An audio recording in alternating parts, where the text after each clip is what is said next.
झोपेतून उठला. बाहेर पाहिले, 2 बैलांपैकी एकच बैल दिसला. अगं माझा एक बैल कुठं गेला असेल?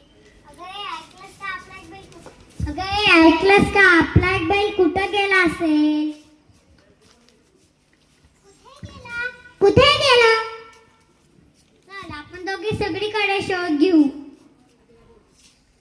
माणिक व माणिकची बायको हिराबाई ते दोघे सगळीकडे बैलाचा शोध घेतला. हा पण आपला बैल नाही.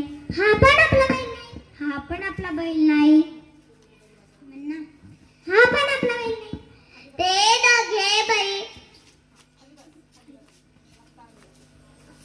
आता बाया माझा एक बैल कुठे गेला? किती गुणाचा, किती चांगला, किती काम करायचा. चला आपण दोघे बाजारात जाऊन शोध घेऊ. माणिक व माणिकची बायको हिराबाई ते दोघे बैल बाजारात गेले.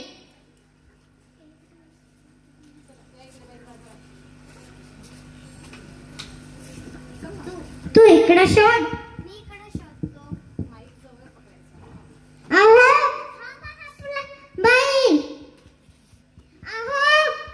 आपला बैल. हा आपलाच आहे. हा बैल माझा आहे. ते दोघे भांडू लागले. नाही हा बैल आमचाच आहे. हा बैल आमचा आहे. हिराबाई चतुर होती. तिने बैलाचे डोळे हाताने बंद केले आणि चोराला विचारले, बैलाचा कोणता तोला उजवा ते सांग. बरोबर सांगितले तर बैल तुझा. उजवा नाही, डावा नाही, उजवा. एकच सांग ते पण बरोबर. उजवा. हिराबाईने बैलावरच्या डोळ्यावरचा हात बाजूला केला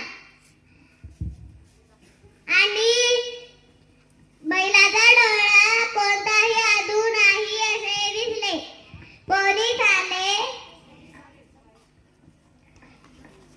पोलीस आले, चोराला पकडले. माणिक